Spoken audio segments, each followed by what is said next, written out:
Hey everybody, and welcome back to the Slypatch podcast, episode 3. I'm here with the Captain, and I'm Digital Chimera. You can call me Spencer. You can call me Tyler. And it's time to Ready up. You know what time it is, guys. We're always glad to have you back on the podcast, and happy to talk about fun stuff going on in the world of nerd. And today we're going to talk about some of the big stuff in the world of nerd. Good old video games. Video games. We're going to talk about some video games. So, I'll probably, go on a lot about specific types because of what I play. I'll do the same. But yeah, overall, just like how local game stores can bring us together, just like how Magic has brought us together, we're going to talk about, and that's an overall thing, encapsulating thing for our podcast is we talk about the things that are nerdy that bring us together. Yeah. And so we were going to have a special guest on this week. One of my friends, his name's Vadester, aka David. And I'll tell the story about us, here in a little bit when we get into the main. Unfortunately, for some reason, our audio wasn't working out. We did have Jeff on with the second podcast, and the audio was fine. But for some reason today, it was having a really bad echo. We didn't want you guys to have that feedback and have that echo. We will have David on in a future episode for sure, because he is a friend of mine. 100%. But unfortunately, for today's episode, he won't be on. We're just gonna. You just have to put up with me and Spencer, I guess. Yeah, no one to distract you from this anymore. Sorry. Yeah, exactly. It's like, oh, we're back to the first episode of these guys. But yeah, so that's the Ready Up today. That's what we're going to talk about. We do hope that in the future we're planning on making some upgrades to the setup, and eventually we'll have some people in person, and once we figure out a few of our growing pains, we'll probably have more people join us just over audio, and when that time comes, we will certainly have. We got a better camera coming. Yep. So here, how about this? Before we get into this topic, let's get into the warm up, and that's what I'm going to talk about. All right. So we're going to get into the warm up. As you guys know, our next section is always the warm up, and we talk about positive things. And so, as you guys know, or if for those who've listened to the podcast, people who know me, my birthday's coming up, and actually the day that this is released, which is Valentine's Day, it's going to be my birthday. Happy birthday, Tyler! Hey, happy birthday! I'm older. I'm just older. Whatever. I got older. I have a fantastic. I have a wonderful. Well, I just have a wonderful just core group of people around me anyway. But my I am pretty great. You're not too bad. You're definitely on that list. My father-in-law, his name is Paul. He has been a very influential person in my life for the past 4 years. Since I've been with my wife. Even when we were dating. A really cool story, real quick, was me and my wife were dating long distance, or we were boyfriend and girlfriend. We were dating long distance. I lived in Chattanooga, she lived up here, and we were trying to find a place to move into together before I moved up here. And it was so hard because of the housing market and everything like that. Like every time we would try to look at a house, by the time I could get up here to look at it, it was gone. So finally, who is now my father-in-law, but it was just my girlfriend's father at the time, says, "Hey, I got an extra room at the house. Come up here, live in the house, and you guys can find your place." And it was awesome. We got to find our place together, stuff like that. Like that's just one of the many stories of how awesome my father-in-law is, I could tell you. But this one that I'm going to tell you is, as you see behind us, we've talked about this before. We're in my basement. We got the green screen, of course, of sorts, with these green bricks behind us. So we're getting soundproofing. We're actually, and you guys can't see the whole area right now. We may actually do a little video to show you guys like the before and after and put it on there. But this is like a 3-walled area, and this space is open into the rest of my basement over here. we're actually going to enclose this completely. We're going to turn this into mine and Spencer's little studio. Yeah. For doing this. It's really exciting. And we're getting soundproofing on the walls. Of course, black and red because that's the colors of Slypatch. So here in the next couple of episodes, you'll see black and red squares back there. We'll have our logo back there at some point. We may even put up like sponsors. We had a really cool suggestion from one of the people who listen to the podcast. And it's like actually Tony Coletti. Oh, nice. Who is part of the paper player that we talked about. He's like, dude, you guys should, talk about like your favorite card of the week and like put it up on the board or something like that. That would be a really cool cool part of maybe this week's mains or something. Yeah, exactly. So, right. that's something, again, maybe this week's mains, whether it's the cards, whether it's just whatever we're talking about, it happens to be in the background and it's something we can talk about. So, that's my warm-up for today and like how happy I am. And again, I just, one more quick thing. Again, thank you to everybody with the voice acting thing that we talked about in the previous episodes.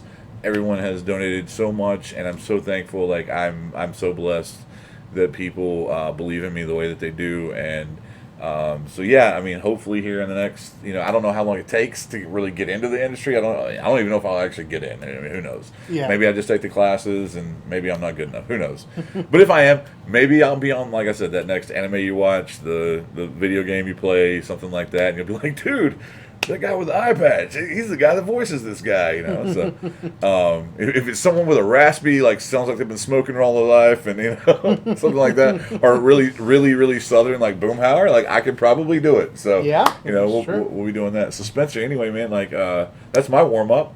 Let's warm you up. How you doing, man? I'm doing great. Like I said, in our last podcast, things have been going really well for me lately, and school's been good and everything, but I'm going to be talking a little bit about I've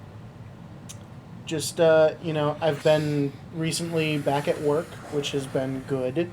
I took the first couple weeks off of work when I started back at school. Yeah. And now I'm working like super part-time. I'm working like 12, 13 hours a week.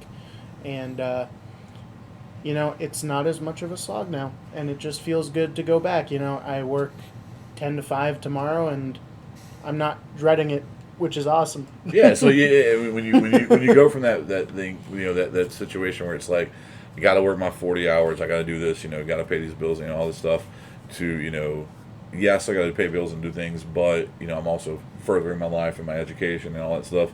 When it doesn't feel like it's the only thing going on in your life, with your work situation, it probably makes it a little bit easier, right? Yep. And it changes that situation from, like you said, of a situation of like, oh, I'm dreading going tomorrow, to, hey, I get to go tomorrow and make some money, and have some fun, A little bit of pocket change for me. Another positive thing going on right now is I'm a avid D&D player.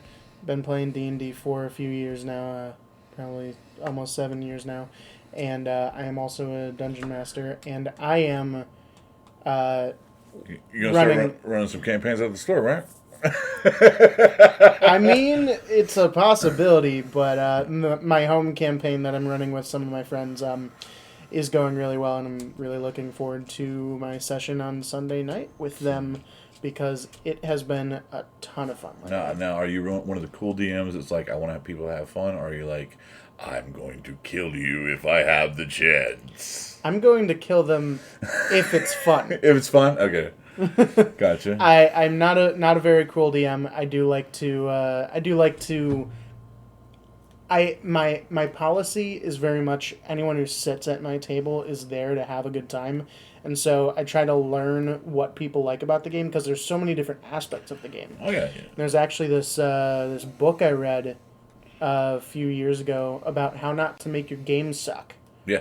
And they described 4 categories of Dungeons and Dragons that people will enjoy more than others. Yeah. And it's exploration, social, power, and progression. Yeah.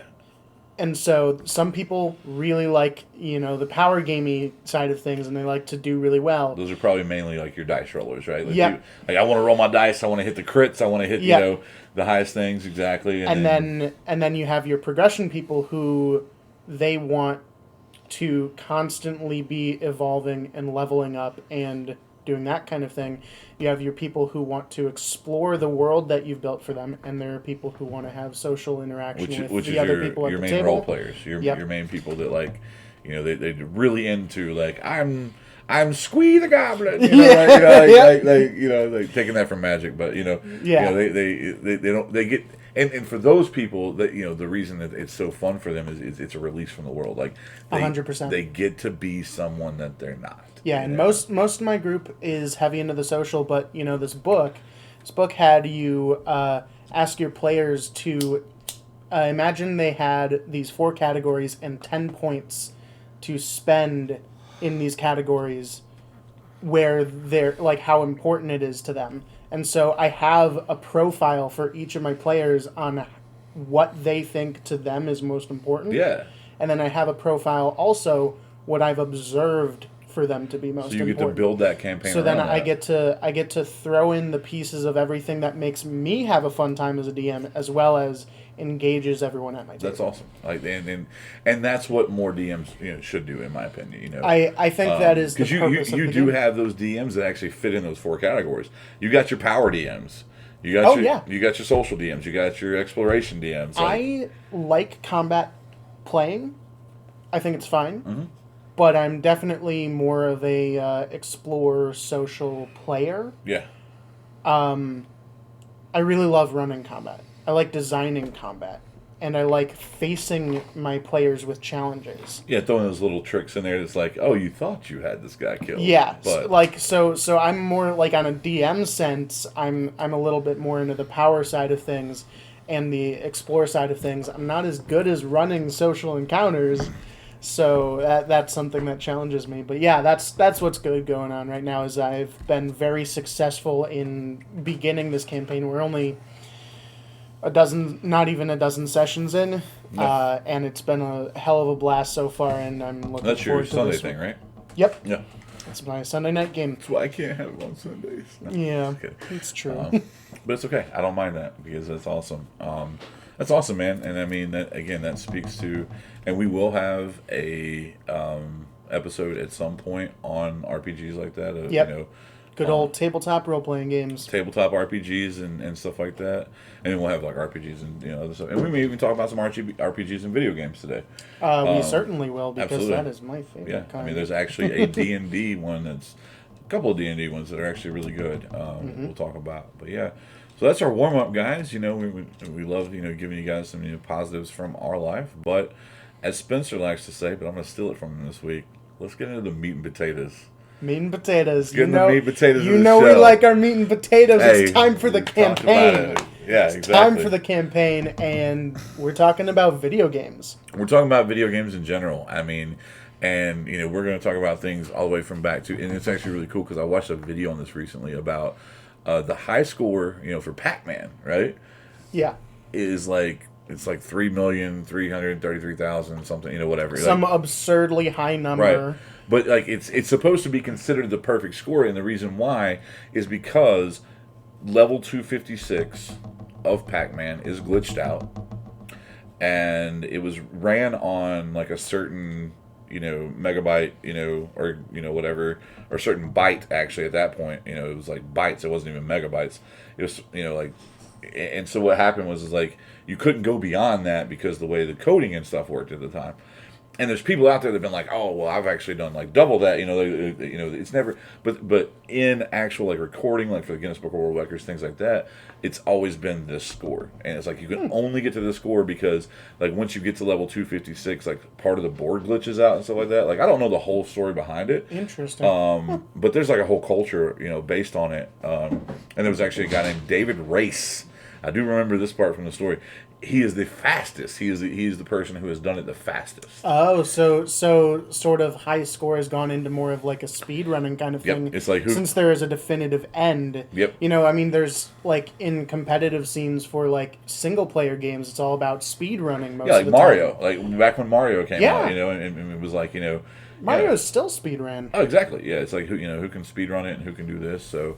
We talk, when we talk about video games, like there's that aspect of it, which is like, again, the single player aspect where it's like you versus the game, which is really awesome. So, and what we refer to that as is PvE, which is player versus environment. Yep.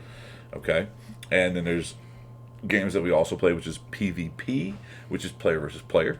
Yep. Those are your multiplayer games where you and another person, or maybe you and a team of people versus another team of people, go at it head to head. Yep. Yeah, and so those that's the kind of games I like. Like I'm personally a PvP type of person, and mainly for there are some PvEs that I like to play, but like most of your PvEs are single player, whereas my personal aspect of gaming, just in general, I don't care what it is. I don't care if it's video games. I don't care whatever. I like to play with people. I'm a very social person. I'm a very, as you know, like I'm a social butterfly. Yeah, you are. And I am not. Yeah, and so I just, the aspect of gaming in general for me is all about the connection and things like that. Like I don't care about being, the number one player at this or, whatever. Like that's never been a thing for me. It's always been, I like doing this with you. It's like, hey, Spencer, let's do this together, or hey, like for example, my buddy David, who was going to be on tonight, his name is Vade, or Vadester, on Xbox. He's one of my friends that we play with. Like, me and him play multiple games together. But I'm going to tell the story real quick because I did promise you this too, Dave, that I'd tell the story. So this is what's really cool about me and Vade is I live here in Milwaukee. Mm-hmm. He lives in Mississippi. Okay? We'd never met each other before a few months ago. And so the main game that I play is a game called Smite, and I'm going to speak to that for a little bit here. And I know you said you had some questions about it, so we'll talk about Smite, for example. Like, it's my favorite game right now. Smite is what's called a MOBA. It's a multiplayer online battle arena. The object of the game is there's a Titan or objective at the base that you have to beat. In Smite specifically, it's called a Titan, and then there are towers and phoenixes that you have to defeat to get to them. In the interim, you're trying to defeat the characters you're playing against to be able to defeat those objectives, to make it easier to defeat those objectives. So anyway, we play Smite together a lot. Funny story, again, as you guys know, I've talked about, I'm from Chattanooga. Vade, also from Chattanooga. Wow. Also from Chattanooga. We never met. But you guys haven't met until recently. Correct, yeah. We do have about a 10-year, a little bit, not as big of an age gap as we do, but like about a 10-year age gap between him and I. And actually, it was funny because we were having a conversation the other day. There's a couple of his classmates. So my friend Eli and his wife Bailey, which I am going to be contacting you on Facebook to watch this now since I've mentioned you. But anyway, they were classmates of his and they were friends because he friended me on Facebook because we've been playing and stuff online. And I look and I see the mutual friends and I'm like, dude, how do you know Eli and Bailey? He's like, dude, I grew up with them. Like we went to school together. And I was like, holy crap, they were kids that came to my store.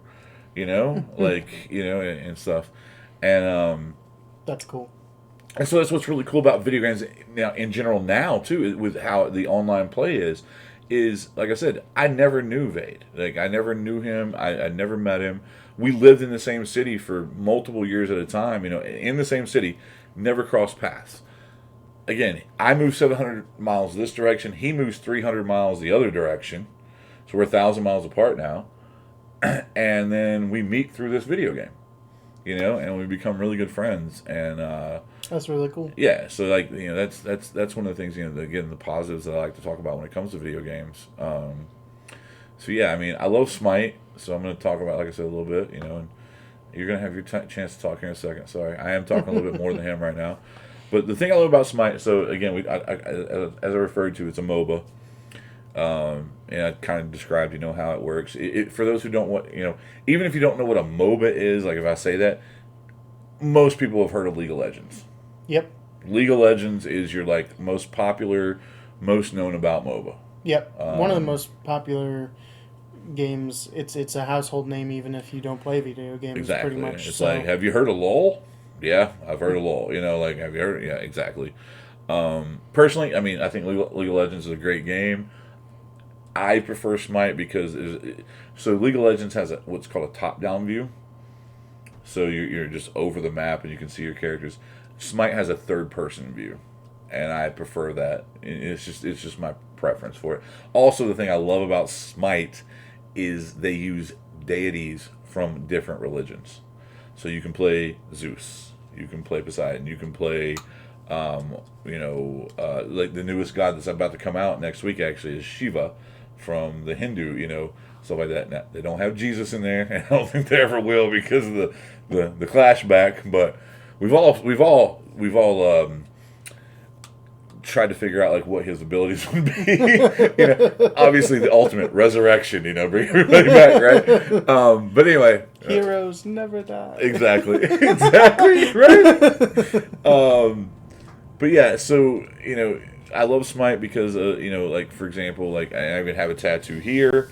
Again, you guys have seen like my Magic tattoos. You've seen my Marvel tattoos. You can't see it that well because it's still just black and white. But this is what's referred to as a Chibi. You know what Chibi things are, right? But this is a Chibi Thor. Ah, nice. So Thor's in the game, and yes, it has something to do with Marvel, or with Marvel for sure, but it also has to do with Smite. So like, in the game of Smite, Thor's an assassin. He throws Mjolnir at people and stuff like that, and he can go up in the air and drop down on them, and like it's awesome. Yeah, I love playing Smite. I got introduced to it by someone who I've mentioned before, my best friend Nick Robinson. Talk about him a lot when it comes to Magic because he got me into that, but he got me into Smite. On Tuesdays on Smite they have what's called 2v Tuesdays, so it's the only day of the week where you can do a 2v2 mode, and we wreck it all the time. Like we play 2v2 Tuesdays all the time. Like and it's funny because like we'll be on, we'll be playing, and like someone like Vade or like one of our other friends will jump in the party. Hey guys, you want to play? I'm like, dude, it's Tuesday. Like it's Tuesday. Like this is our day to play together. Like yeah, we'll play with you any other day of the week, but Tuesdays, that's our day. Not today. Yeah. So here's my question too, because and just so you guys know. Originally, again, because Vade was going to be on, like the majority of this conversation was going to be about MOBAs, but we switched it to full-on video games. You said something to me earlier about how, like you'd had some questions. Like, yeah. Is there something that you had specifically, about MOBAs and stuff like that you wanted to ask me? Or? Well, I don't have for those out there. Tyler already knows this, but I don't have much experience with MOBAs. The closest game to a MOBA that I played a lot of, I probably logged almost 500 hours in it before the game died. A game called Battleborn. It was Battleborn, yeah. It was a first-person shooter hybridized with the MOBA type experience. I remember Battleborn. It was really good. And it's a product of Gearbox Software, the guys who made Borderlands, and it was well received at first, but it released like a week and a half before Overwatch. Yep. And it was so similar to Overwatch that it kind of got drowned out by that crowd, and the launch sort of failed. Now, there was a pretty die-hard group of players who played Battleborn. I was among them for a good year and a half or 2 years. But the studios stopped supporting it, right? Slowly over time, queue times just got longer and longer because there wasn't enough people to play, and eventually Gearbox stopped supporting it. And now officially, I think as of a year ago, the servers are completely shut off. Yep. You cannot play the game at all anymore. There was a very similar one called Paragon that was... Paragon also had a MOBA that had a very similar experience where Paragon was like, dude, some of those characters on there were OP. Like, they were so good. And, yeah, I mean, like, for a year or two, it was like, people would play it and stuff like that, like the diehard people, the people that really wanted it, but the company just decided, we got other games that, like Fortnite. It was the same company that makes Fortnite. Yep.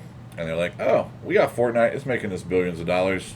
We don't need this game anymore, And it's sad. It's sad that things like that happen because we have a lot of good games that...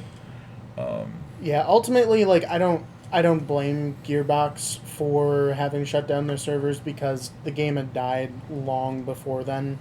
The only way you could possibly play the game anymore is if you found other people on like Reddit or in Discord servers who And did wanted to custom play games. and did a private match. Yep, custom games.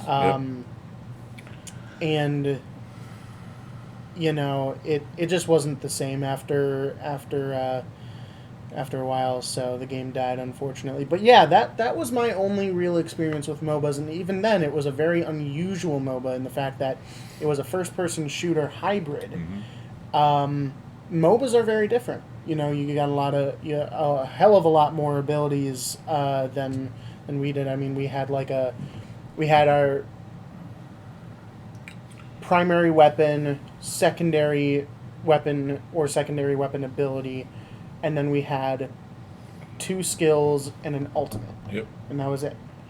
But I see some MOBAs out there, and you've got like hotbars with like 7 skills on them, and then you also have your like primary, secondary, or whatever. Yeah. And you know, I've always been curious about it. I've tried a couple others in the past. I did play Smite like 20 minutes one time to see what the fuss was about. I tried Paladins, which was also very similar to Battleborn. I did try Paragon when it was still around. I think that was the one I liked most out of all of them. Paragon was really good. But, you know, I want to ask, because I know for you, the primary answer would be you like playing with your friends. Mm-hmm. But outside of the social aspect, what brings you to MOBAs other than other multiplayer games that you would potentially have fun with your friends? Oh, 100%. So again, speaking on Smite just in general, because Smite is like, again, like if you compared like all the MOBAs that I play, and I've played League of Legends, I played Paragon, like, stuff like that. Like everything else is like 1%. Because I looked at it. There's a website you can go to called Smite Guru. I have well over 2,000 hours logged on. That's insane. On Smite. I've been playing the game for like 6-7 years. No, like, no. You know, like when I say well over 2,000, I say I'm closer to 3,000 than 2,000 probably on the hours I've played. And currently there's like 118 gods, you know, characters that you can play. My top 5 gods that I've played probably still take up about 20% of my playtime though, like because I have 5, like you find your gods that are your mains as we talked about, your mains, yeah. Right? So like my number 1 played god, for example, in Smite is Odin. And Odin, you talk about abilities. So in Smite you have your basic attack, okay, and some of them are ranged, some of them are just melee, and then you have 4 abilities. 3 of them are like basic abilities, and then you have your ultimate, like you talked about. So Odin's, for example, he has what's called the bird bomb. It's a combination of you hit his 2, which is a shield that it's his ravens. Like, so if you guys know lore about Norse mythology, it's his ravens. This is a raven shield, and then you jump. His 1 is a leap, to leap on people. So that does damage by itself, but if you have the birds around you, when you leap, the birds will explode on the leap. And so he has we call it the bird bomb. And speaking to that, like me and my buddies play a group of characters sometimes we call the Leap Squad. So we call it Leap Squad because we'll have like Odin, we'll have Bastet, Bacchus, Hades, like all of those people have leaps to jump on people. And what we'll do is we'll be like, hey, everybody jump on so-and-so. And if everybody jumps on so-and-so at the same time, they just die, And then his 3rd ability is he charges up his spear, and it has like an AoE around him that does some damage. And then if you let it get to the 3rd tick, you can throw it and it'll stun somebody. And then his ultimate is a cage that he drops in an AoE area. And anybody inside that cage, their healing is reduced to 0. So like, because there are healers in the game, for example. Mm-hmm. So it's he puts you in the cage, like he puts you in the arena, right? And it's like you can't heal, like we're just gonna fight to the death, that kind of thing. So that's my number 1 played character. My number 2 is Bastet, which is an Egyptian cat god. She also has a leap. Again, there's a theme here. There's a theme. I love gods that can jump on people. You want to get up close and personal. I do, but the thing about Bastet is she can jump in, and then you can hit her 1 again and jump out. Oh. Which is really cool. So, like, she has evasion in that sense. And I love jumping on people and then thinking I'm gonna like burst my other abilities, and so they try to start throwing their abilities at me, but I just jump away right away. So now they've wasted their abilities for nothing.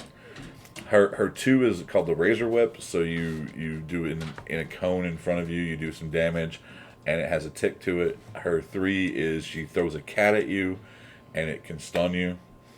And then her ultimate ability, she throws a really big cat, which her ultimate recently got changed. Her ultimate has gone through like so many progressions because of the game. But her new ultimate is she throws a cat at you, it grabs you and brings you back to the spot where I threw it from.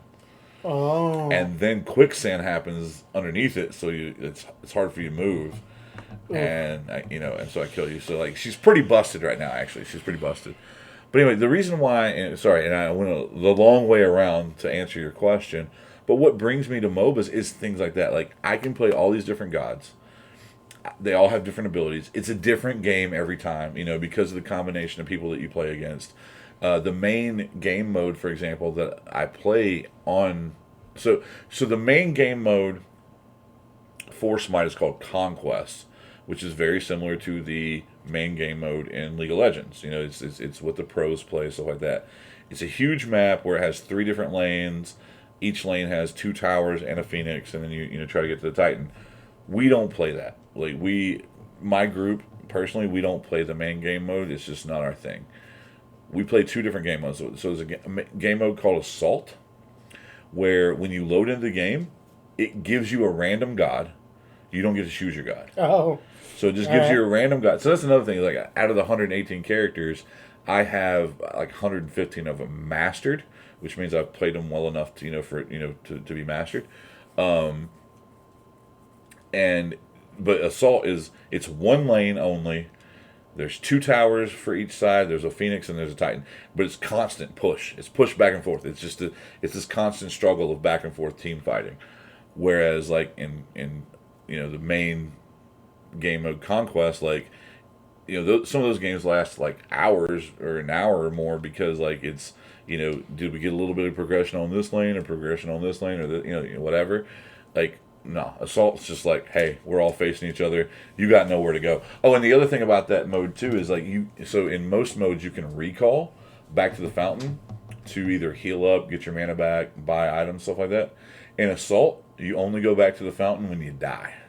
Okay. So that's it. So you gotta, it's a survival thing, but it's also a strategy of knowing when you need to die sometimes.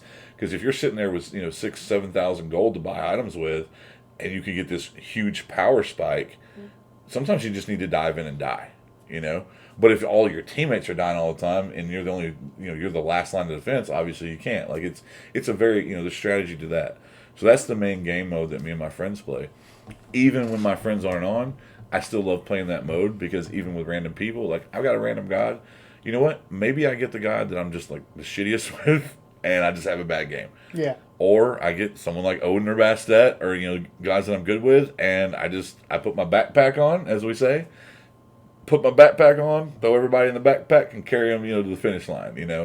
So that's what brings me to it, is like, you can go from having really great games, really bad games, but even if you have a really bad game, especially like when I am playing with my friends, it doesn't matter, because it's a game. It doesn't ruin my day. Like, I'm not gonna punch a hole in my wall because I'm upset, or like I'm not gonna be it's like, if I lose, I'm just like, God, and the only thing I do is I think about, like, what could I have done better, like how could I have been better, what can I have done better. But yeah, I mean, overall, that's what, especially with Smite, that's what brings me back to playing Smite, even without my friends on, is like just the diversity, and it's a different thing every time, And there is a lot of similarity, in my opinion, at least from an external standpoint, between MOBAs and MMORPGs.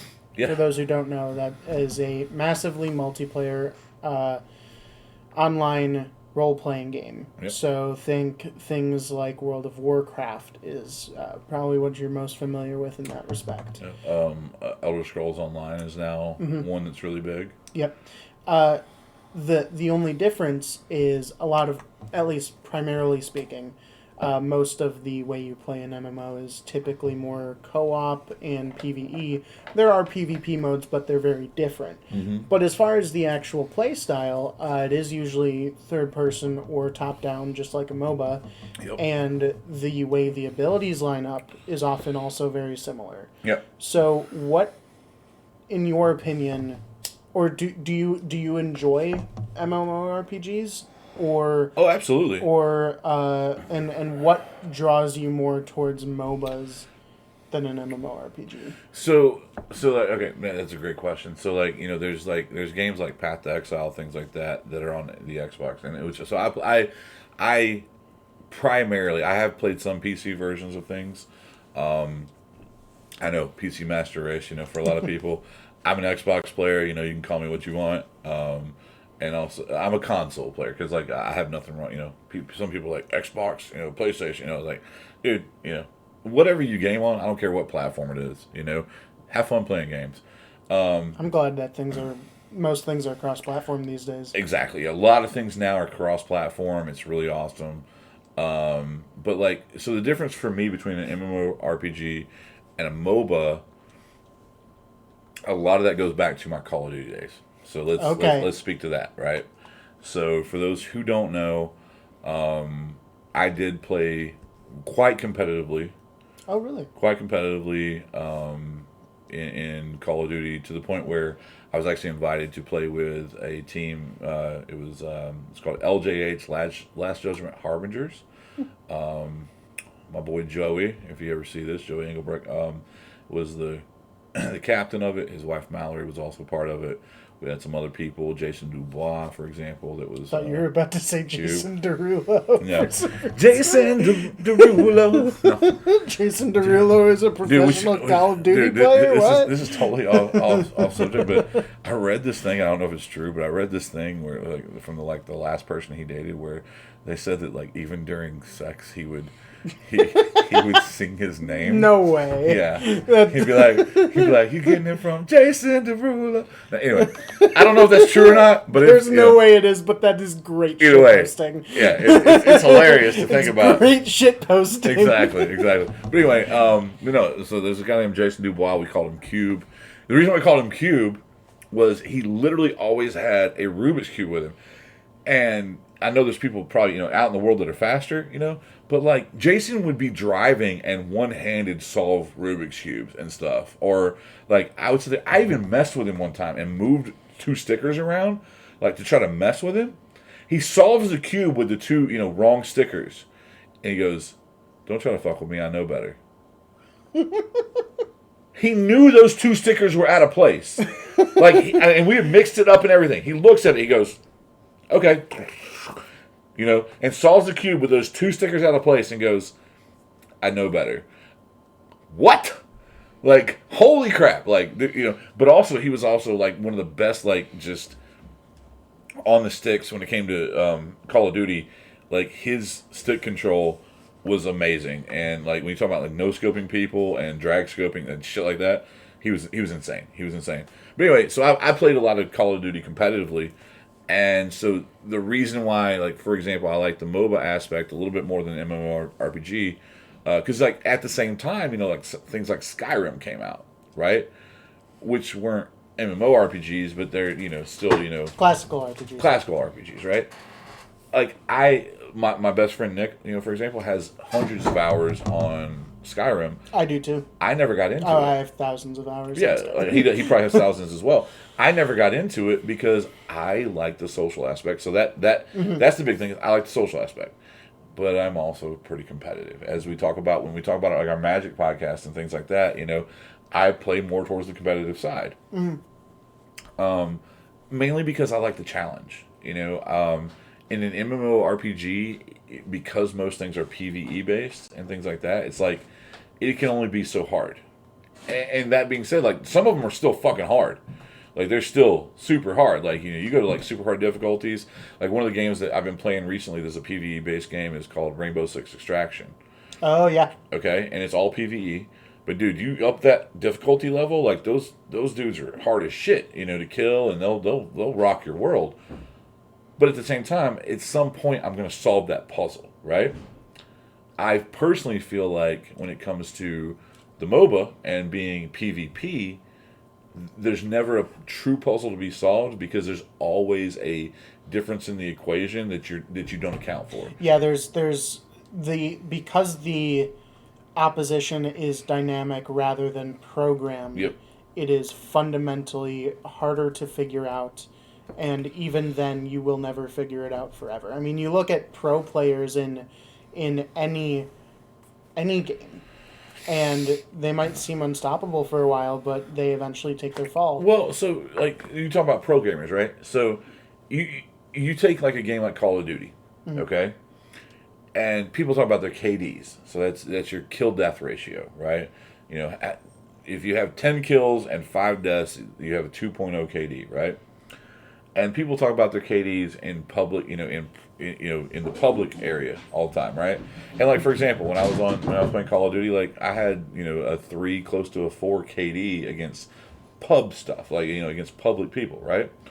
You're pros, like so we had a pro scrimmage not too long ago so you your top 4 teams, which is like Optic Texas, Atlanta FaZe, Toronto United, and I can't remember the other one. I'm sorry, it doesn't matter. I'm not sponsored. Anyway, they had the top 4 teams there, right? And some of the top KDs against pro versus pro was like 1.24. Yeah, you know what I'm saying? The competition is really right. tight. When you get those guys that have like the same type of skill level like that, and they and I was watching this video on it, like at one point one of the guys had like a 1.45 KD or something like that, and she was like a massive 1.45 KD, right? And it's like some people would be like, oh, that's nothing, I pub stomp it for yeah, dude, you're playing against people that don't know how to play the game as well, that's fine. Go up against these guys that know how to play the game that well, your KD's not gonna be that, and so that like you said, that aspect, like even when I play Smite. And we do play ranked, for example. So one of the other game modes that we play is called Joust, and it's a miniature version of the main game mode. It's only one lane again. It's one tower, one Phoenix, but it's only 3v3 versus the 5v5 that you usually have, right? Yeah. And so me, my friend Nick, and Vade, and then we have another friend named iCleepic, that plays, and another buddy of mine named Bones Junior Max 23 that plays. And we all play competitive. That's the competitive side of it, right? Because it's ranked, And so ranked goes from like bronze, in Smite at least, it's bronze, silver, gold, platinum, diamond, master, grandmaster. Okay, so that's your like top tiers. We sit somewhere around diamond. Platinum to diamond. That's kind of where we sit. I've never got to masters or grandmasters because I don't play that much competitively. But we sit around diamond, so it's above average, right? It's above average. Even still, I mean, we've gotten our asses handed to us before because there are people that just are out there that are better than you. But that's okay because what you do is you play those people, you learn, you see what they do. And at least if from my mindset as someone who played sports growing up, things like that, and again, that's the difference between you and I. Like I played sports growing up. I was I did. Like I was a jock, right? So I learned about like watching film and doing this, do different things, right? And it's like I can get better, or I can be like, fuck this game, I got screwed. Like there's some people that are just like, oh, it was lag, or it was this. They want to blame it on everything else except themselves. It's like, no. There's times like I will tell you guys right now, and some of my opponents out there, like if you ever see this podcast, all that, dude, you whooped my ass. Like, good for you. Like you just outplayed me. You did great. But my job at that point is to go, okay, what did that guy do better than me, and how can I emulate that, or be better than that? Like not just emulate. Like I don't want to just be on the same level. Counter. Exactly. I want to be better than that. So that's why I go to MOBAs over like MMORPGs. I think MMORPGs are awesome.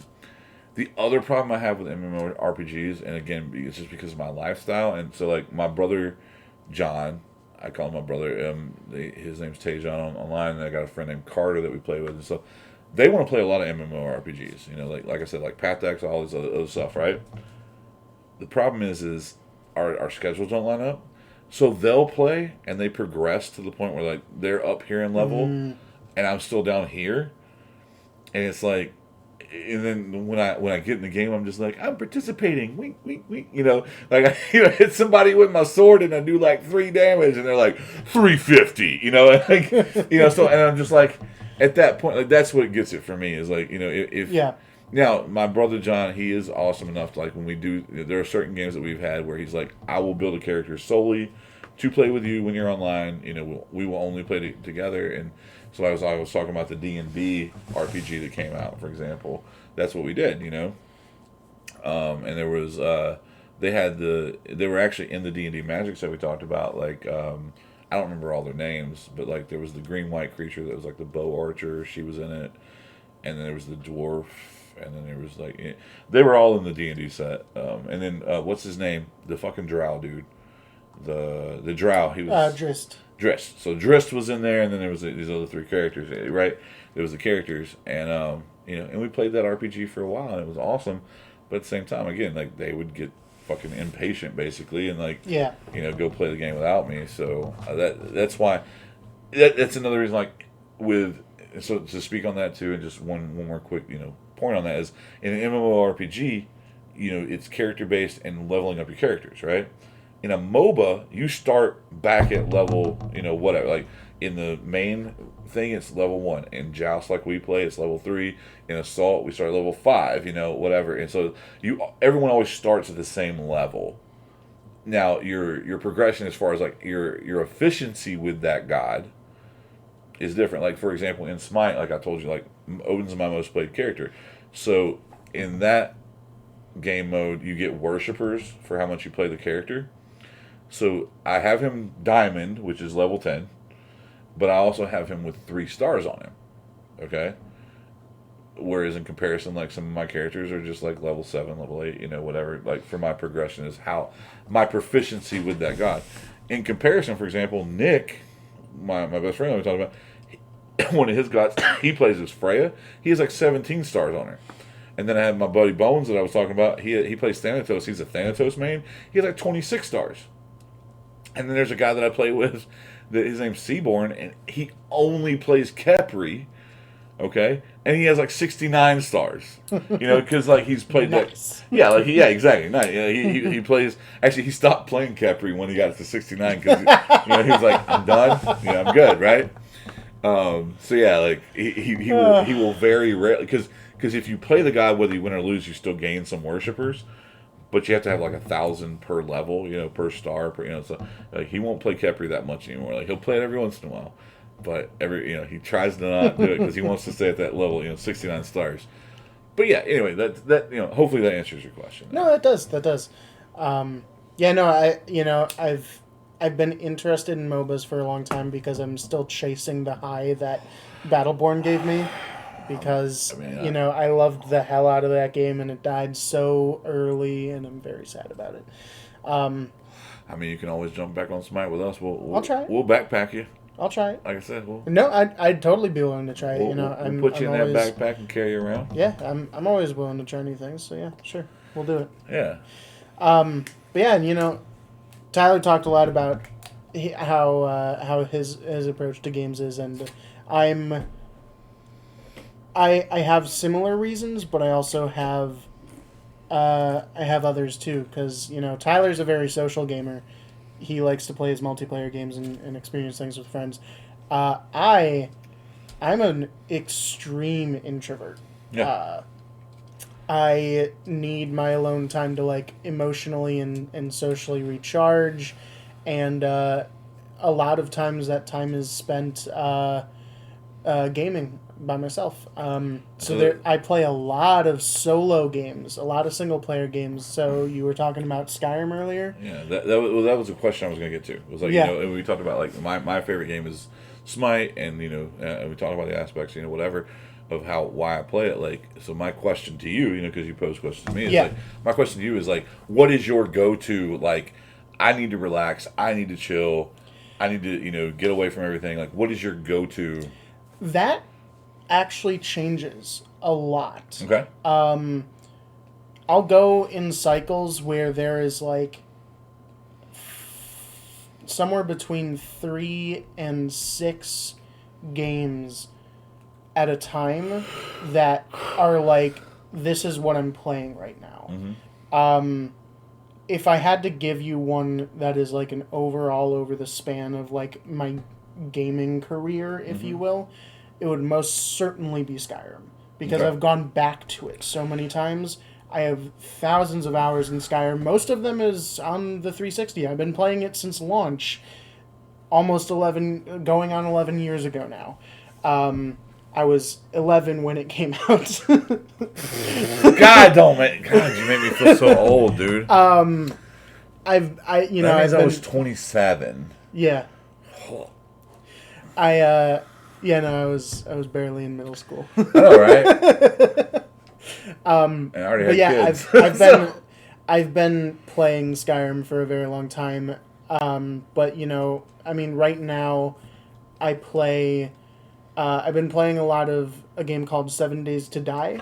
7 Days is pretty cool. With some of my friends. That's a more social game that I've been playing with them. It's been a ton of fun. It's been a blast. But I also just real quick, that is the one that has like the horror characters, right? Is that the one that has like Freddy and Jason and all that stuff? No. That is, you're thinking of. That's Dead by Daylight. That's Dead by Daylight. Dead by Daylight. Sorry. So 7 Days to Die is a survival horror game. Yeah, I know which one you're talking about now. Yeah, sorry. It's sort of voxel based sandbox game, and there's zombies everywhere, and you have to survive. You have to deal with hunger, thirst, hypothermia, overheating, infection, radiation, all of that stuff. You know what that reminds me of? It's a lot of fun. Dude, it's like the new, like upgraded version of Oregon Trail. Yeah. Again, kind of is. that dates me. Like, I know that was way before your time, but Oregon Trail, that was the thing. Like, you died of dysentery. Yep. And that does not mean you told Terry he was an idiot or anything. Like, I mean, but you died of dysentery. Like that's the thing is like to go from something like Oregon Trail back in the day, which was like we were just trying to get through the Oregon Trail, do this other stuff, and you had to worry about thirst, hunger, all that stuff. And now the epicness of how it is in the game you're talking about. Yeah. Like, that's awesome. Yeah, I forgot. I'm sorry. That is the zombie version. Yeah. But all of the other one is pretty cool. Yeah, I'm not usually a big fan of horror games. Horror as a genre in general, I don't vibe with super well. It's not really my thing either. But 7 Days to Die is light horror. Yeah. It's survival horror more, and I do enjoy it. It's more Walking Dead than like Friday the 13th. Yeah. And then, over the years, I've come back to a few times Brawlhalla, which is very similar to Smash Bros. The platform fighting games. Yep, platform fighting games. I'm back into that right now. Just, the new Battle Pass is out, and I've been enjoying that. So you're on Brawlhalla. What system are you on? PC. You're on PC. Is there crossplay? Yeah. Is there? I know there is with PlayStation. I don't know if there is with Xbox. Because I have Brawlhalla on Xbox. We should totally 2v2 if we can. And actually, we were talking about this, and so like one of my really good friends, he was the best man at my wedding. I've brought him up before probably. His name's Jack Taddy. He was out at the binary thing tonight, and we were talking about it like because we're going to be running a Smash Bros tournament out at binary here soon, and we were talking about Brawlhalla, and how close it was to Smash Bros. Mm-hmm. So I mean, if you want me to, destroy you on, more than just the magic table, that's fine. No, we got to do 2v2s. Well, I mean, who's your two? Who's your second? No, you and me. Oh, me and you versus. Oh yeah. I don't have anyone else who plays Brawlhalla. They only. I mean, Kian plays from time to time, but I don't really play with people. You play with Kian, I'll play. No, I'm just kidding. You don't want that. I don't usually play Brawlhalla with people. I have on occasion. But Brawlhalla is awesome. Like I'm with you. Like the platform. So again, the more popular, like you talked about, the one that people are going to know is Smash Brothers. So we say Smash Bros, but Super Smash Bros. Super Smash Brothers, Nintendo title. Yeah, there was Melee back in the day on 64. Like there's many different. Melee versions. was on GameCube. Was it? Yes. What was the one that was on 64? Super Smash Bros. Man, I thought Melee was on there too. No, the original one was on 64. Melee was on GameCube. Are you sure? Brawl was on Wii. Yes, you wanna that bet- was my childhood. You want to bet me a cheeseburger? I will bet you All a right, I'm gonna look it up right now. Okay. We're gonna look it up. Anyway, let's talk. You keep talking. So yeah, I'm back into Brawlhalla right now. Recently, I've gone back to The Witcher 3 and currently have 100 hours into my save because I'm trying to 100% the game. What else am I playing? I've been playing a lot of really casual CS:GO. I've done some like ranked and competitive CS:GO, not like super competitive, but like ranked and being serious about it. But I've been playing a lot more casually lately, doing like some of the war games like Flying Scoutsman, where gravity is reduced by like 80% and you have like super speed and all you have is like the shitty sniper rifle. Oh my god, guys! I owe my friend a cheeseburger. You do owe me a cheeseburger. I do owe you a cheeseburger. Melee was only it was on the GameCube. Yeah. I thought it was on both though. I thought that they had brought it out, but yeah, you're right. So I mean, it's a McDonald's cheeseburger, but it's okay. No, I'm just kidding. That's all right. But yeah, so yeah. I mean, and then, but yeah, and so I've been. I don't even remember where I was. You distracted me. ADHD. Maybe Go burr. we can pause the recording and go back and look, but yeah, I do go in through different games over time. So what is like, again, we talked about it. You talked about the social aspect. You talked about playing different things, at certain times. But like I said, like, if there's that and you talked about Skyrim. Yeah. I mean, is that your go-to? Like, if I only have one game to choose, I will always have a comfort game to go to. And yeah, that's what I'm asking. That will change. So like, what is it right now though? Is like, let's talk about that. Like, right now,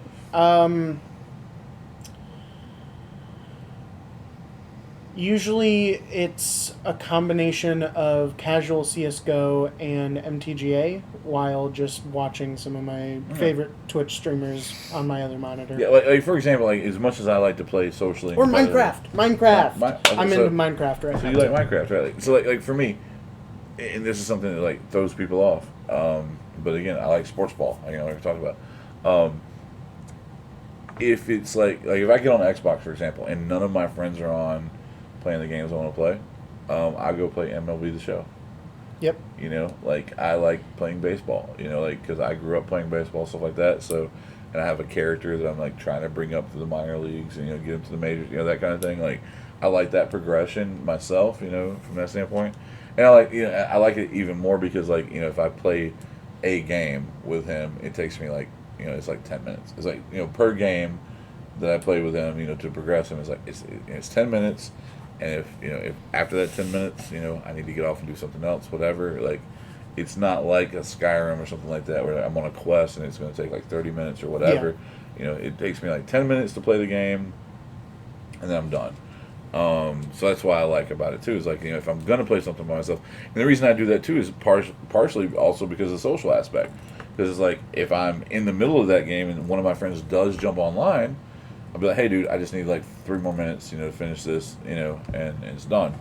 So I like that. I'm very much I don't like to be locked into something for for a long time. Yeah. But I also can play the game for a long time. Like Smite, for example. I've played Smite for like 12, 13 hours before straight with my friends. Like that's fine. But each game lasts about 20, 25 minutes at most, something like that. And we can take breaks in between. I can go pee, I can go get my drink, I can go eat food, whatever.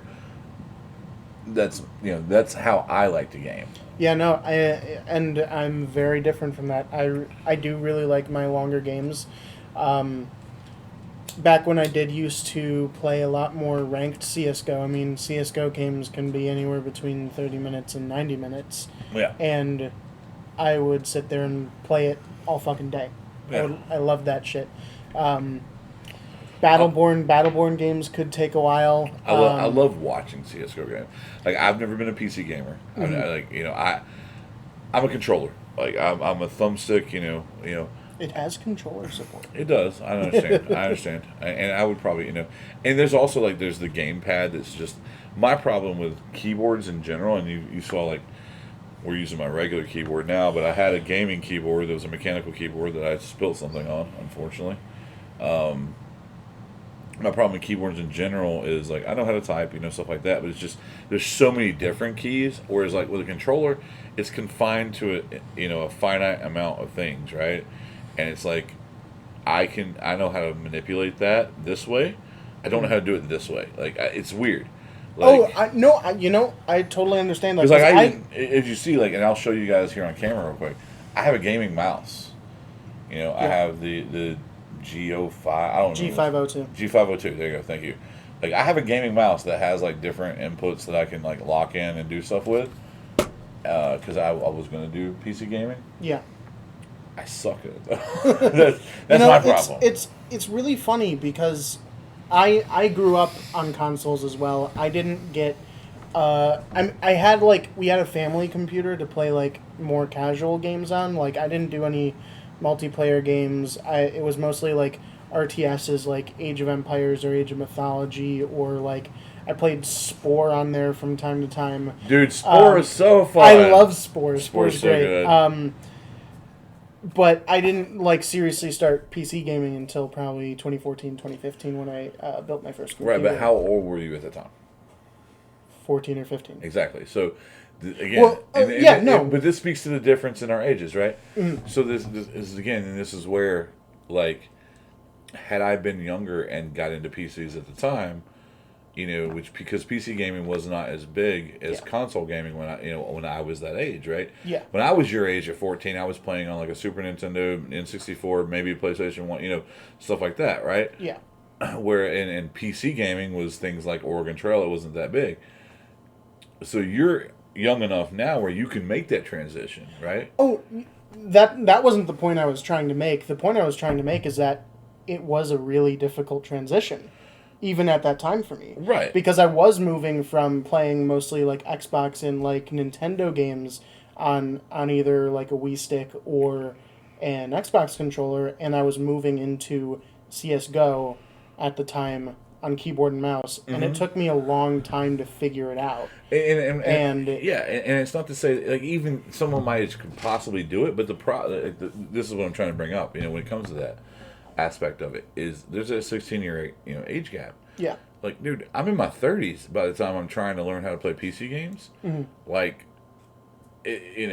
once you get past 25, it's harder to learn. Yeah, I'm not disagreeing with you. I'm just empathizing. Yeah. Even at a young age. Yeah. Making that transition was hard for me. Like, I'll give you a perfect. That's the point I'm trying to make. So you're totally welcome to have a hard time with it. I'll give you a perfect example of a game that was like really popular last year, especially during the pandemic, which is Among Us. Among Us was hugely popular. We had a huge group of people. My friend Steven back home, my friends Amanda, Joel, Kareen, we all played together. My wife, we all played together. I still would use my Xbox Elite controller to move around and do stuff, but I had to keep my mouse to like actually do the controls, or like do the tasks. But for the movement, like I could not do the WASD as well as I could just use my left thumbstick, and that spoke to how that was. Is like, it supported the controller, but it supported just to a point. Now it's also on Xbox, now. So it probably has better support, where I could use all the controls, through my controller. Obviously, if they have it on Xbox. But at the time, it was a PC game, but it did support controller. I would, use my controller, like I said, and the only thing I was literally sitting here, and I'll even show you, like, I'd use my Xbox Elite controller, right? So I'm sitting here, controller in the left hand, moving around this way, and then mouse to do the stuff, and it was that's how I did it versus like other people doing the WASD. And you would think the WASD would be like way easier for a lot of people, but it wasn't for me because like I'm not used to holding my hand this way. I'm used to holding my hands like this. I'm used to, like in Smite, for example, like I can sit there. So the way I have it set up is like it's called Savage Control. So my abilities are my left trigger, my left bumper, my right bumper, and then my ultimate is Y. So that's why I had the Elite controller, because I can set my Y button up to one of the underneath here. Right? And then my movement, like back, forward, and sideways, is the left. And then my aiming is with the right stick.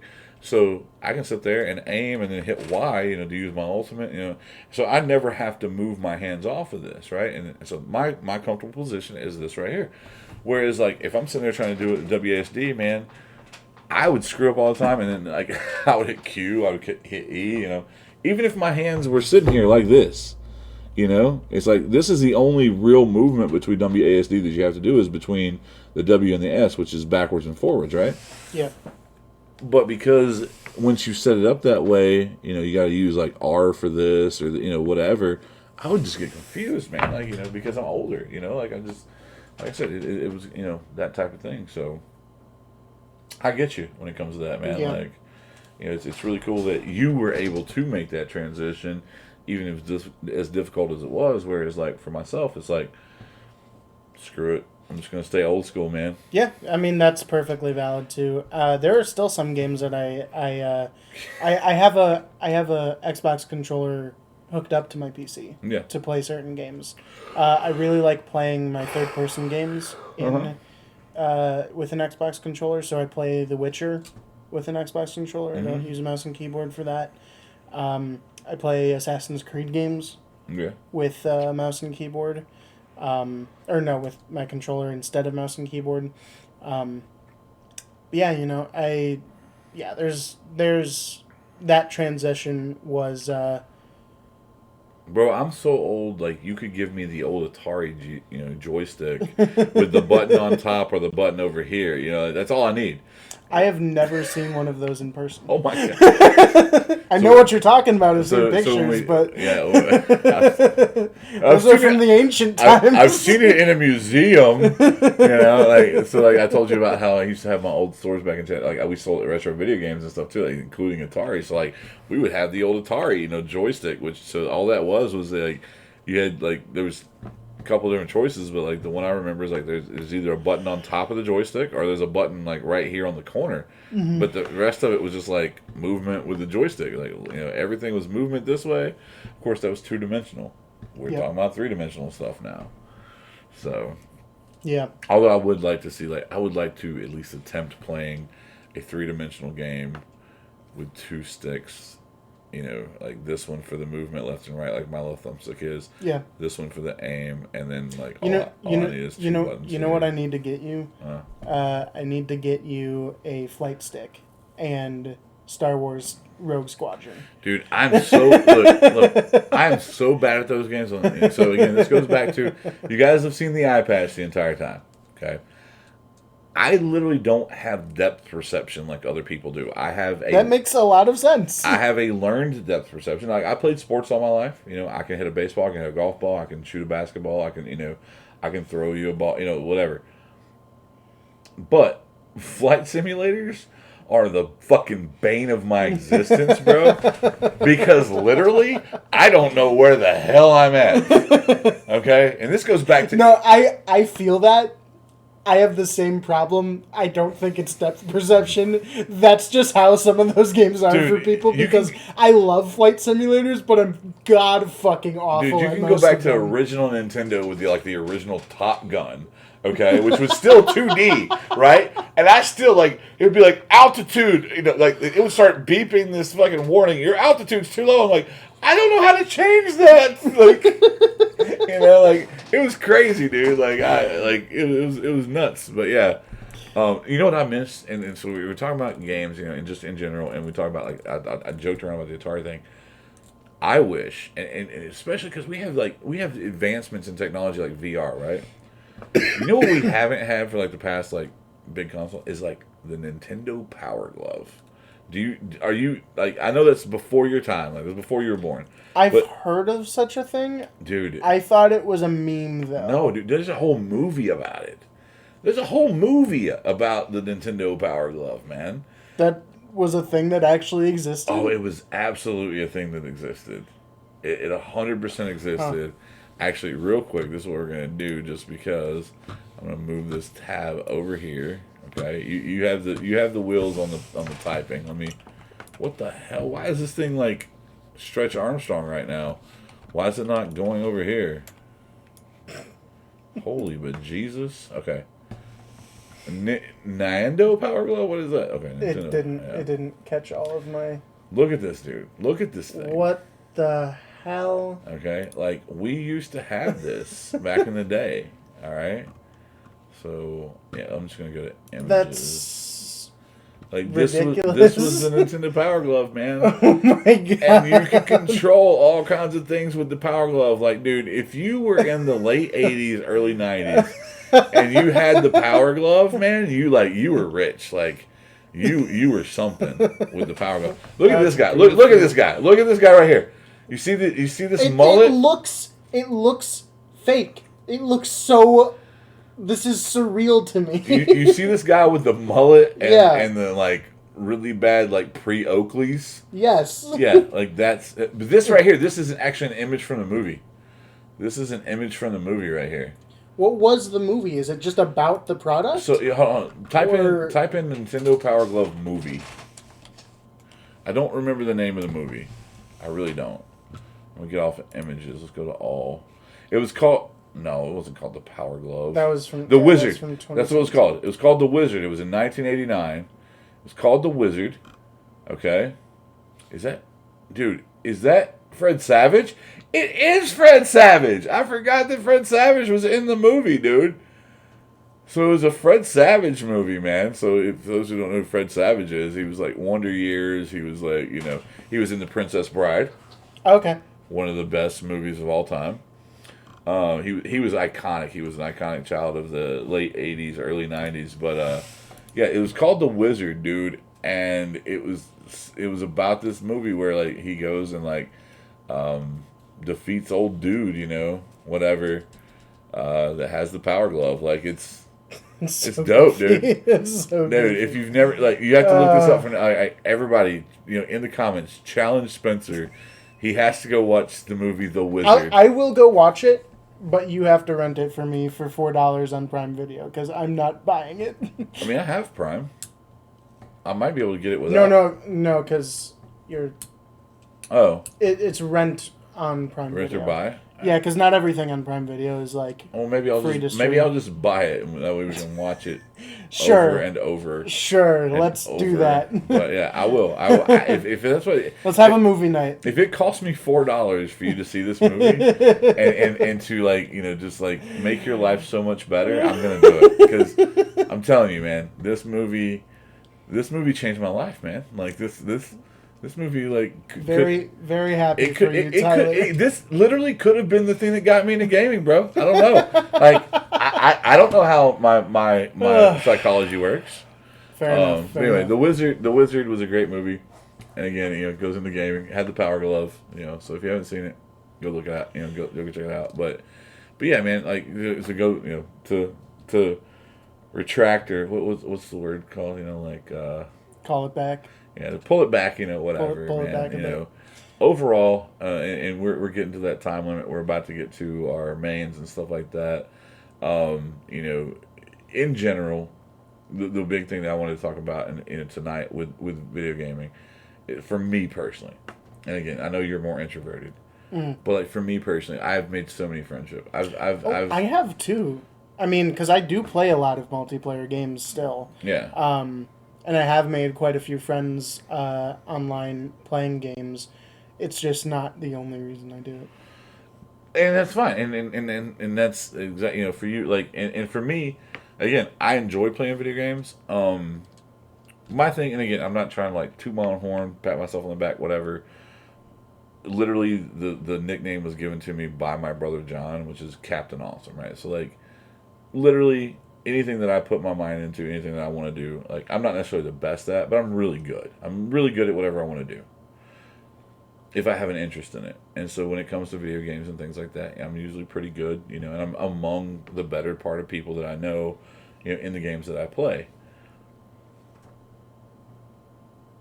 That, to me, is only a draw so much, because, again, because I know I'm never going to put myself into, I don't want to be a professional gamer, for example, Like I did the competitive scene in Call of Duty to the point where like I wasn't even working a job. I was just doing it for a while. You're talking about 8 12 hour days just playing the game. It's like, okay, you think you want to play video games for a living. It's not the same. Like, you don't have the fun that you think you do, you know? You do have to commit a lot of time Yeah. to whatever game is your game. Yeah, to be a right? professional at anything, you have to commit time, right? And so, like, I lost, the love for that. That's why I don't play first person shooters that much anymore. I will every once in a while, especially like my buddy, like, Halo Infinite's out, for example, and like it's very, very old school Halo stuff like that. Like, I downloaded it, and I had some buddies that like I had a buddy one day. He's like, he's like, hey, I heard you used to be really good at Halo, because I was at one point. Me and my buddy Mikey were actually in the top 3 in the world at Halo doubles. Okay, like we were really good. All right. So my buddy gets on one day, and my buddy Mikey's on, and we haven't played fucking Halo in years. And then he's like, hey, we want to challenge you guys. You guys have talked about this before, blah blah, whatever. Like, all right, it gets to the point where it's like 20-0. Like, we've killed them 20 times. They haven't killed either one of us, and they're just finally like, okay, we can stop now. We were just playing to 25. And they're like, it's 20-0. Nah, we're done, And it's like, all right, dude, like, that's the thing. It's like, and as cool as that is a lot of people might, like, see that as a bragging standpoint. For me, it was just like, okay, I did that. It's, but it doesn't change my life at all. Like, it doesn't affect my life in any kind of way. It's like, yeah, I did that. But, like, the only thing I felt bad, honestly, because I'm like, dude, I just shit all over you, and I would rather us just play together as a 4-man team against randoms, and do that to them. And then now us as a friend social group, feels better. But even then, like, just beating people down that, aren't as good as you doesn't, it's never just been like a fulfillment for me, I can see that. Like I said, I like to play the game, have fun. Like, I love to win, I love at the end of the game if we win. But like KDs, stats, like, I don't look at stuff like, for example, in Smite, here's a perfect, going back to Smite, right? So they have kills, deaths, and assists that they keep up with. Okay, when we play a game of Assault, for example, or Joust, either one, I look at the kill to assist ratio. So let's say in Joust, or like, I have a perfect example. Invade. Here you go, Bubba. I'm going to tell you the story. Hopefully you're still watching. So me, Vade, and my buddy Killer all played the other day in Joust. It's 3 of us. We won the game 18-0. We all touched every kill. So it's literally like a perfect game, right? Like, we all touched every kill. We had 18 kills. We had 36 assists, because for each kill, 2 people got assists, right? So that's a 2-to-1 ratio for Joust. And then as you add more players in the game and you get to like the 5v1, it's like, you want like a 4-to-1 ratio, right? That's what I look at the end of the game. That's what I personally look at the end of the game, is like, what is our kill to assist ratio? Because that tells us how much teamwork we actually have. And if we're having good teamwork, we're having a good game. But if someone has like 15 kills, but we only have like, 8 assists to that, person's 15, let's say, hypothetically, one person on our team got all the kills, right? But we only have 8 assists, to go along with it. That means he had 7 kills that were solo. Like, he had to do it by himself. Either he's really, really good, or they're really, really bad, or we're really, really bad for not being there from the teamwork, Yeah. So that's the thing I look at when it comes to that. It's like, I look at things like that, But yeah, I think that's going to wrap up our campaign for today. But we will certainly talk about more video games in the future, and we want to know what your comfort game is, or what kinds of video games you like to play, or why you play them. Absolutely. Want to stir up the discussion. So any of the questions we asked each other tonight, we ask you the same ones. We want to know. Yeah. Hit us up. Yeah, that's one of the things, and first of all, we love the feedback from all of the, and actually, so we're coming out of the campaign. Let's go into the mains, and this is going to be my main for the week, which is our podcast. Yeah. Okay, that's my main for this week, right? Our podcast has been great. I mean, we're not superstars. We're not trying to be superstars on YouTube, anything like that. But our first video within the first week hit over 100 views. The second video has only been up for like 3 days. It already has half that, or more than half that. It has like 60 something. We did the set review, which already has a third of our first video view, and that's 5 hour long video. Yeah. Okay. So our stuff's doing great, but one of the things that me and Spencer especially want to get you guys to understand and do in the future is like we want your feedback. The whole reason we do this, like we can sit here and we do this because it's a release for us. It's fun for us. It is a lot of fun. But we could have this same conversation and not record it. Yeah. We could have the same conversation and not record it. The reason why we record it is so that you guys can be interactive with it. We want your feedback. We want, you know what? I mean, don't be mean. Don't be a troll. Please, that's not the point of what I'm trying to say. Constructive criticism we're all about, right? Yeah. But you can sit there and be like, hey guys, I didn't really enjoy this part you talked about, but I want to hear more about this. Or, you can say nothing negative and you just be like, hey, I loved hearing about this. I want to hear more about it. And what we're going to do, in the future, and we're trying to do for sure, and we talked about this the other day, is we're going to try and interact with you guys more in those comments. Yep. Like we are going to reply to you, and you'll see in the comments, like we're both going to. Spencer does have his own, separate account, so he may either respond through his account. Yep. If he doesn't respond to his and it's through Slypatch, you're going to know which one of us responds because you're going to see, we're going to tag. It's Spencer saying this, it's Tyler saying this, but we want that interaction from you guys. We want to hear, your questions. Like, for example, in our Magic one, our friend Savi said, he asked the question, what's your favorite combo deck? And I responded to that. And then there's, some other ones that you responded to. Like, we want your feedback. We want to hear, you guys get involved. Like, that's why we're here. Yeah, we want to build a community, and we fortunately, because of the shop, we have a small community to work with, but we don't want to just be sitting here preaching to an echo chamber, right? Like if you guys want to listen and you just want to listen, feel free to. Don't feel pressured to do anything, but like we don't want this to just be an echo chamber for our own thoughts. We want to hear what you guys think too. And, if depending on the amount of feedback we get and the amount of conversation that can be had with it, there's potential for having future segments where we go over comments from previous episodes, like maybe towards the end of the show we're like, and this is what you guys thought about our last podcast, and we want to... Yeah. Or we could just have a whole show. Like, we could just have a whole show. Yeah, we could also record another 20-minute show to upload a few days after each podcast. Yeah. We could just have a whole show, or maybe we just have, we wait a couple weeks and it's like, hey, this episode is, our hour-long podcast on comments from previous videos, and we want to address all these things and talk to you guys. Like, the main... There's infinite possibilities. There is. Well, there's finite still, but... Infinite possibilities. Well, yeah. I can't be a dog and do it. So there's not infinite possibilities. Well, that doesn't mean there's not... I mean, infinite means that just because you won't do one thing doesn't mean there's not an infinity more other things you would do. But there's no possibility that I could be a dog during this podcast. That's not what infinity means. That's not how infinity works. I mean, infinite means that there's different, infinite, because like, when they talk about infinite number of universes and stuff, it's like, there's certain universes where this does exist and it doesn't, and stuff like that. But anyway. I know what you're saying. I know what I'm saying. I don't think you get what I'm saying. I think I know now, but anyway, the point is that we want you guys involved. We love, like, I'll tell you right now, I love the views, I love the likes, I love the subscriptions that we got. But dude, the comments are my thing. I love, like, just seeing a comment in general, and we've gotten so much positive feedback. By the way, like, thank everybody.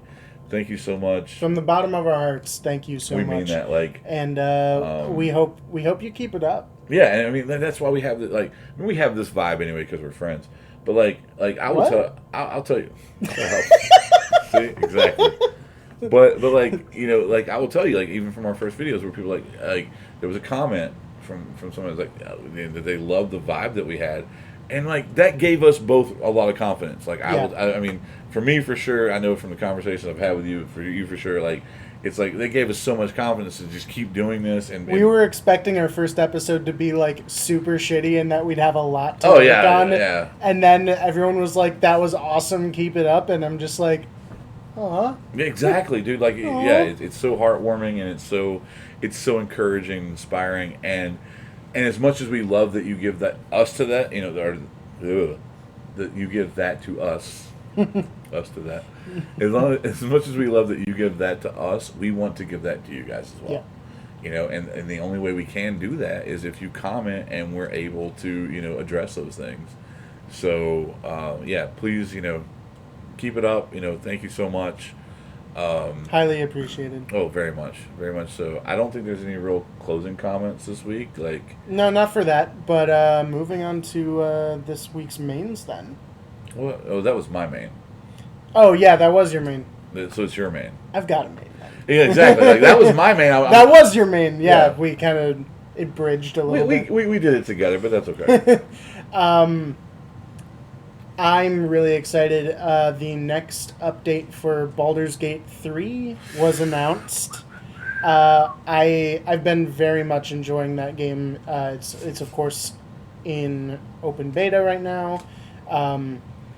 If you pre-order it, you get access to the beta, and I've been playing it since it started open beta, and it's gone through a lot of iteration, but it's been a source of inspiration for my own D&D games, and it's just been a ton of fun, and I cannot wait to see So I'm gonna what speak they on have this. next. I'm going to speak on this. So again, youngin, going back to original Baldur's Gate and then Baldur's Gate 2 and stuff. You know, so you know, this is our video game, you know, show. So this is what we're talking about. So original Baldur's Gate, man, I can't tell you how many hours that I put in with me and my buddy Mikey. Okay, to the point where like the original Baldur's Gate had a glitch in it, where you could drop your loot, have your friend pick it up, and then reload your saved character with the loot on it. Okay, like you could literally be level like so you're level 1. You're level 1. You go through one dungeon. That's all you gotta do. Go through one dungeon. You go to town, and you start doing this, and you could have infinite gold. Yeah. Like, it took hours. It took hours to do it because you only had, like... Now, if you were smart and you waited till, like, level 5 to start doing the glitch, it was fine. You know, it'd be a lot faster. But, like, literally, you go level 1, spend, like, an hour or two just passing the gold back and forth, right? And you could get to infinite gold to the point where, like, as you leveled up, you could buy any item you wanted. Love Baldur's Gate. So, this is my sadness. This is my sadness, okay? So, now I'm glad the beta's going well for 3, and I'm not. I will tell you, I've purposely not paid attention to it because of my love for it. And the new D&D thing that I was telling you about that came out on Xbox, right, was a throwback to Baldur's Gate. Yeah. Okay, but it was not anything near what we expected it to be or wanted it to be. I think I know what you're talking about, and that isn't that a re-release of a game that came out? No, it's not a re-release. What, It was. do you know what it's called? Just type in newest Baldur's Gate on Xbox.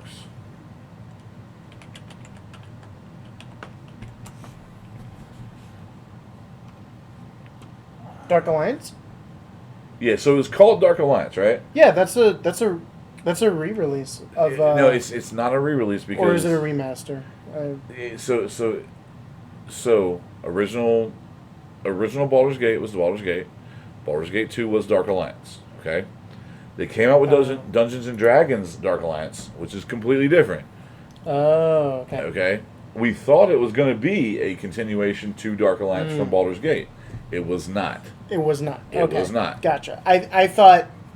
Okay, so Baldur's Gate 2 was Dark Alliance, but this is just Dark Alliance, and it's something different. Correct. Yeah. So okay. like for Gotcha. example, in the original Baldur's Gate Dark Alliance, Dritz didn't exist. He didn't exist at the time. But in the D&D Dark Alliance, Dritz is there, right? So it's like it's like a half remake. It's not really even a remake. It's not even close. Like for us that play, like for example, and this is the thing about talking about video games. The original copies of Baldur's Gate and then Baldur's Gate 2 Dark Alliance still sell for over $100 a copy as a disc. As a disc. Okay? Because that's how good the games are. Like, and I will tell you this, I bought a copy of it literally probably 7 years ago when I was still living back home with my buddy, because I picked up an old PlayStation 2 for nothing from somebody, and I was like, the only game I care to play is Baldur's Gate, right? And I picked it up, and it cost me $120 at the time. That was 7 years ago. Wow. I can't even speak to what it actually costs now. Well, Baldur's Gate 2 is on sale on Steam for $15, right? Right, but that's that's a downloadable version. That is a downloadable. That's version. not a console version. It isn't a console version. Exactly. It's for some people, having the disc is probably memorabilia and collectible kind of thing too, which, of course. But if you wanted to play Baldur's Gate 2... But to hear that Baldur's Gate 3... I'm glad. Like, again, I saw it, and it was a thing, and I was like, I'm not going to get my hopes up again. Because I got my hopes up for the D&D Dark Alliance one.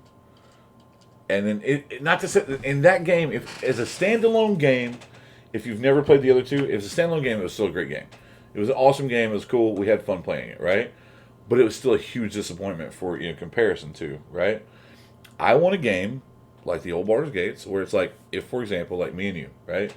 Me and you can go together, run through these dungeons together, go through the progression, stuff like that. We progress our characters together. That's what I want. It's kind of what D&D Dark Alliance was, but not really. Because it was like a fucking Tekken fighting style shit. Okay, like the combat. Oh, So Baldur's Gate 3, I won't spoil anything for you, since I know you want to kind of be able to experience it fresh when it when it fully releases. It is people. I don't know enough about the originals to say exactly, but I do know that the style of game. Wait, did you ever play Diablo? Yes, it is very similar to Diablo. It is the style of game is identical. That's what it's supposed to be. It is. That's it is what it's not, supposed to be. It's the style of game Baldur's Gate 3 is identical to the style of game Baldur's Gate 1 and 2 is. I just don't know enough about the details. Yeah. And from what I've heard, some people are happy with the changes, some people aren't, and that's always going to happen when you have a reboot from an old nostalgic franchise. Nostalgic versus the newer generation, right? Yeah, and that's fine. I don't care. I don't care about what the newer generation wants. I want my shit. I want my shit back, right? But it is very similar to the style of games. So that's what it should be. Like I said, the problem I had and the reason why it was such a disappointment with the one that came out was that, like I said, Caddybree is the one, the bow. I couldn't remember her name for the longest time, but Caddybree, for example, she was busted in that game because she was ranged, and then if you got up close to her, she had escape modes to do also damage and stuff like that, right? But then again, if you played the warrior guy, and I can't remember his name, he was the one with the big sledgehammer and stuff. He was a red-white guy. You would know him, but anyway, or red-green, I guess, actually, in the Magic set. Rondus? Maybe. I don't remember his name. The point is you had these combos that you could do. It was literally you're hitting. It was like you were playing Tekken or playing Killer Instinct, and then the timing of the game itself was really screwed up, and you only had a half a second to do something where it was it wasn't an ultimate ability, but it was a super combo type thing, and it was just dude, the game just felt awful. Have you ever played Divinity Original Sin 2? I have not. Okay. I'm going to get you that for your birthday. Okay. And you and I are going to play it. Okay. It is very, very similar to what Baldur's Gate 3 is. Okay. It's a few years old. Wait. Divinity. Wait. Divinity Original Sin 2 by Larian Studios. Larian Studios made that. They are the same people making Baldur's Gate 3. I actually have 100% play. I remember that game now, because it was it has a WoW aspect of having the going back to town and there's different areas. I'm pretty sure I have. I'm pretty sure I played Divinity. Okay. I'm pretty sure I've at least played a little bit. I would have to look back. I'll send you a video. Well, what we'll do YouTube. after we're done with this is we'll look at my Xbox and we'll look at my owned games. Yeah. Because it's in my owned games. It may not be downloaded right now, but it's in my owned games. I don't think it has crossplay, so if we do want to play together, I'll have to get it for you on Steam. Yeah. But I just want to say, like, I think I actually have played it. Yeah. Yeah. It is. So the people who. Obviously, the people who made the original Baldur's Gates, that company doesn't exist anymore. Right. Larian Studios made Divinity Original Sin 1 and 2. And actually, they are making Baldur's Gate 3. To the point, like, Wizards of the Coast was actually involved at that point. Mm-hmm. Like, the original Baldur's Gates were, published, at least. Originally published through Wizards. Yeah. Which is our friends at Magic, did print Magic and stuff like that, and D&D and stuff, so. But yeah, no, Divinity is really, really good, and I think Larian is doing a great job with Baldur's Gate 3 so far, and I can't wait to see what they have next. And maybe you and I can play some Divinity together. I mean, I'm down. We can play some games. And that concludes this week's mains, and we're moving into the ability cooldown today. Yeah. Any closing comments you have? I mean, first and foremost, for the closing comments, the most importantly for me, again, this goes into what we're talking about, in the last section, is thank you guys so much for your support, your positive feedback, just everything. Means the world to us. Everything in general. Like I said, we've talked about doing this for a year and a half. Yep. And both of us had life going on. We had different things going on, and there was a point where I didn't think it was going to happen. He probably thought it wasn't going to happen, but we reconnected, and we're able, and we both still had that love and passion to do it, and we're doing it now. And I will say, to you, Spencer, and not to blow sunshine or toot your horn or whatever, but I would not want to do this with anybody else. Like I literally have so much fun doing this with you. Yeah, and I gotta say, back to you, I never would have even considered the idea if it wasn't for you asking me, and it has been an honor so far, and it's been an absolute pleasure, and I couldn't see myself doing it with anyone else either. Exactly. No one has the same kind of chemistry we do. No, not at all. I mean, that's the thing is, like, I honestly, even though I'm older than Alex, your brother, mm-hmm. I feel like you're still my little brother, that's kind of how it feels, but in a good way, like not the sibling rivalry, like, bickering with each other way. Like I look at you like a little brother, man. Like, this podcast, what we've been doing with it has been so fun and so fulfilling. And again, like, I cannot wait to see where it goes, dude. Yeah, I mean, dude, and that's the thing is, like, we've had great response, and we hope that it keeps going. But literally, like, dude, this particular podcast one person can view it, which would be me, or you, like we could have. I guess technically that we're never gonna get less than 5 views because we got like me, you, Andy, my wife, like like, we're gonna have at least like 5. I give the one random person that I don't who's out there, right? Noah watches all of them. Noah will probably watch everything. So I mean, we're gonna have at least 5 views, but I mean, I'm saying, like, we could get to 10 views or whatever. Like, we don't care about the views. Like, as you guys see when you watch our podcast, we don't have ads or anything, so we're not trying to monetize it. It has nothing to do with that. We're doing this because we enjoy it and we love talking to you guys. And again, we want that dialogue. We want that feedback from you guys, not just on, like, what you enjoy from us, but, like, again, ask questions, post, hey, what do you guys think about this or whatever, or hey, I like playing this, and give us a chance to interact with you guys in the comments. And I just thought about something which I hadn't thought about yet, but I also want to mention, if you feel like you're ever in a place where you need help or anything, reach out, because we have resources and people that we can direct you to. Yep. And we've been in places, in dark places ourselves. 100%, yeah. And also, like, I specifically want to speak to the struggle that a lot of LGBTQ people go through in their young adult lives. We would support you through anything. Yeah. So yeah, for those who don't know, we've never brought this up because we don't bring up a lot of those things. But I don't like to discuss politics. I don't like to discuss religion, stuff like that. However, we are allies, 100%. So like that's one of the things. You know what? If I lose 2 or 3 viewers, over this or whatever it is, I don't care how many of you can feel how you want to feel. But if you don't believe that people live one life. We all live one life, and everyone has the right to live the life they want to. Now, granted, we don't believe in things like murderers and things like whatever, right? That's not what I'm supporting. Okay, but what your sexuality is, what your and I don't even like. I wish there was a better word than what I'm going to use, but whatever creed you have. Yeah, like your gender doesn't matter, things like that. Like when I say gender, it's like by the base definition of how it looks at, right? What he means by it doesn't matter is not that your identity doesn't matter. He means you can be what you want. You can be what you want, and you have a safe place. That is what I mean. I'm sorry, like.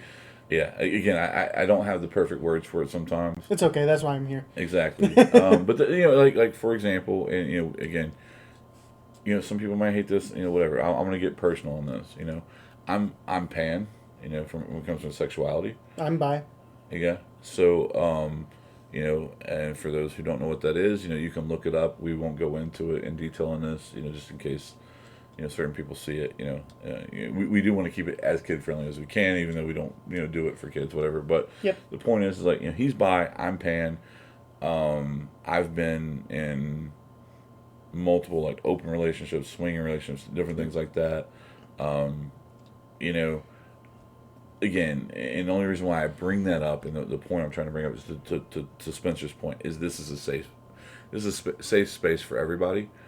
My game store is the same way, and you know this. My game store is exactly the same way. And we're actually, I didn't even tell you about this yet. Me and Andy are getting a sign made. Okay? It says, religion, politics, and drama don't go past this point, and we're putting it on the door. Because that's, none of those things need to be discussed inside the game store. None of it. None of that matters. We're there to play games. So yeah, we're actually getting a sign made, to that. That's so good. I'm glad that you said that. We love all of you. We even love our haters. Like, there's an old saying that your haters are your biggest fans. You know what I'm saying? Like, we haven't gotten to that point yet, but eventually, someone might come on here and give us a comment, that's negative, hating on us. Guess what? You know what, man? I don't know what's going on in your life or what you're going through, but I hope that you getting that negative energy out made your day better. Yeah, I hope it gets you to a point where you feel better and you have a better day. Exactly. And as soon as you are having a better day, we'd love to see you at the shop. Exactly. I mean, that's the thing with me and Spencer and just the people. Like I said, the people I surround myself with. I talked about this in the first episode about how I don't want to be famous, don't want to be rich. To the traditional standpoint, I want good people in my life. And I have that. I got Spencer. I got my business partner, Andy, who's amazing. I got my amazing wife. I got my best friend, Nick. I got my brother, John. I got Vade, who was going to be on here tonight. Like, I got so many good people in my life, and I want that same thing for everybody else. Yep.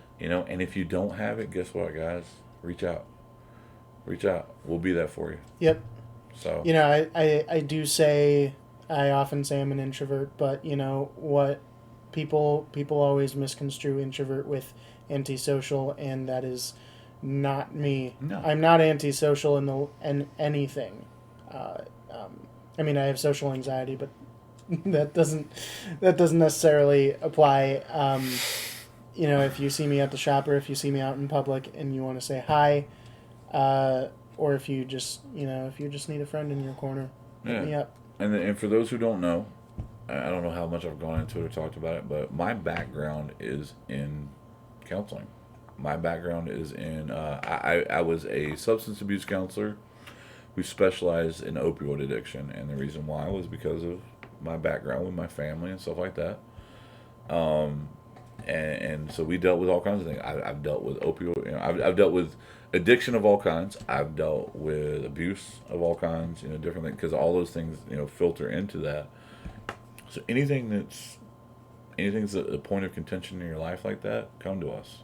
And if you don't feel comfortable talking about it yet, and you just need a safe place to be, away from everything, that's what we're here for, man. Absolutely. Another thing I wanted to mention, reminded me of it earlier. Like Tyler said earlier, we don't monetize these videos. We don't run ads or anything. There may, depending on how big this gets in the future, there may be a time where we do. And if that is the case, that money is likely going to be coming in to make the production better for you guys. It's going to include editing, better equipment, stuff like that. That is what that would be for. Yeah, this isn't our jobs. Like, I own a store. He, does his thing. He's going to school to better himself, like we talked about, to do his career. The money will come in for that, and then the other thing that the money will go towards is things for, positive things to help people. I don't donate to a lot of certain charities, because a lot of charities use it, as a loophole through the government, write off, stuff like that. But there are some charities that are really good. So that's definitely something that, we will, put money towards in the future, and we'll have stuff up. But, if we ever get to that point, it's not, we're not trying to get rich off this.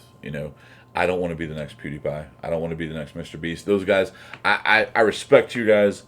Nothing but respect. Respect you guys a ton for what you do and doing it for a living, especially Mr. Beast. Like Jimmy, I watch Jimmy daily. Like Jimmy and Mr. Beast, like his stuff is awesome, especially with all the philanthropy and just the different things that he does. Like I love Jimmy, but that's not my goal. Like there's already a Jimmy.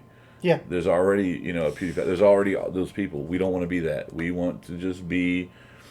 We want to be whatever we end up being. We just want to be us. That's it. We want to be us, and whatever that happens to be in your life, we hope it's positive for sure. All right. Well, that concludes our much longer podcast than we normally do, but not by much. It's like 20 minutes. I mean, Yeah, it's not bad.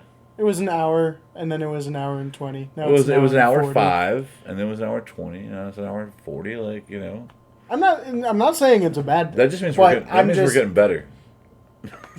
Yes. Yep. It means we're getting better at it, not worse. We love you guys, as Spencer always says. We love you so much.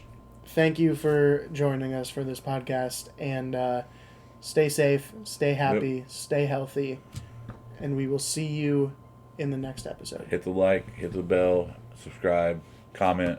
Love you guys. Peace.